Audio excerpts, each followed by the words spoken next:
He thought it was a joke. The crowd laughed. Champagne glasses clinked. My father leaned into the microphone with the smugness of a man who believes humiliation is tradition. My humiliation. I sat there, staring at the white tablecloth, the untouched flute of champagne. My sister covered her face, giggling along with him. My mother's laugh was sharp, brittle, but complicit. They thought I would stay silent, like always.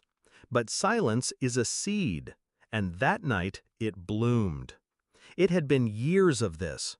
I was the older daughter, the dependable one, the responsible one, the one who bailed them out when the bills stacked too high. When my sister crashed her car, I paid for it. When my father's business dipped, I wrote the check. When my mother whispered about temporary help, I wired the funds without hesitation. They told me I was investing in family. What they meant was, you're good for the money and nothing else. The real sting wasn't the cash, it was the dismissal. Every achievement of mine, my degree, my promotions, the house I bought alone, was brushed aside, while my sister's mediocrity was celebrated like royalty. And now, on her wedding day, the imbalance was paraded in front of 200 guests. Not married, not educated, but at least she's good for a check. That was the punchline of my life. The betrayal crystallized months earlier, when I learned about the wedding fund. They had promised me once, long ago, that both daughters would receive the same, $100,000 each, when we married, a family tradition. I never asked for it, never planned around it, but I believed them. Until I found the paperwork. A single transfer, the entire account drained, funneled into my sister's wedding expenses. My portion? Erased. When I confronted my mother quietly, she didn't even flinch. We couldn't let her start her marriage without support. You'll understand someday. Understand. That word again. Always the excuse for betrayal. That's when I stopped being their daughter and started being their reckoning. I planned carefully. I knew they'd never expect me to fight. They had spent years training me to swallow, to nod, to obey. My silence was their comfort, so I weaponized it. First, I cut the checks they depended on, quietly, no explanations. When the calls came, late bills, medical costs, business debts, I told them gently, I can't this time. I let them feel the pinch.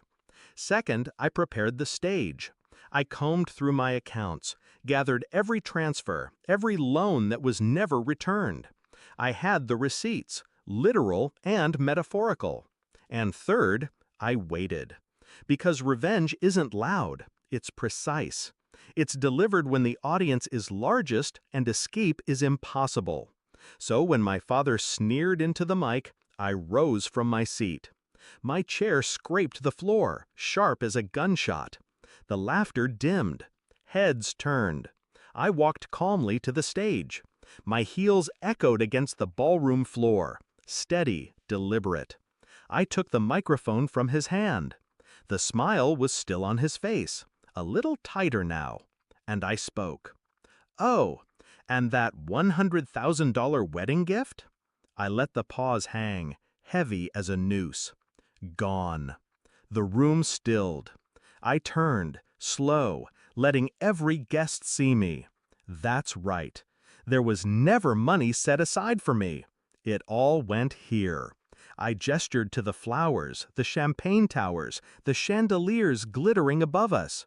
Every dime poured into this circus. Gasps rippled through the crowd. My sister's face went white, her groom frozen beside her.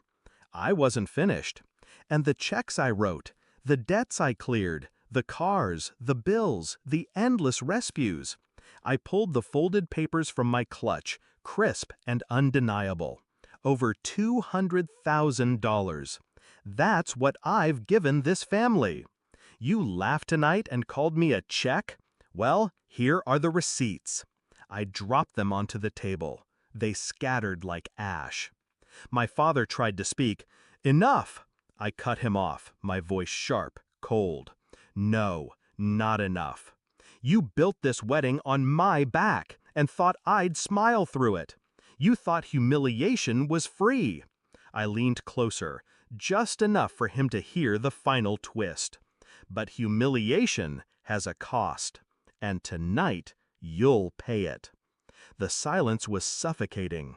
200 guests held captive by the truth. My sister whispered, frantic, "You're ruining my wedding." I straightened, microphone steady in my hand. No, I'm reclaiming my life. Then I handed the mic back, walked off the stage, and out of the hall. They didn't chase me. They couldn't. Not with an audience watching, not with their image crumbling. By the time the cake was cut, whispers had swallowed the room. Guests eyed my parents not with admiration, but with suspicion. Every laugh they'd earned that night curdled into pity. And my sister? Her perfect wedding was tainted forever. The golden memory cracked down the center. I didn't need to stay to see it. I already knew.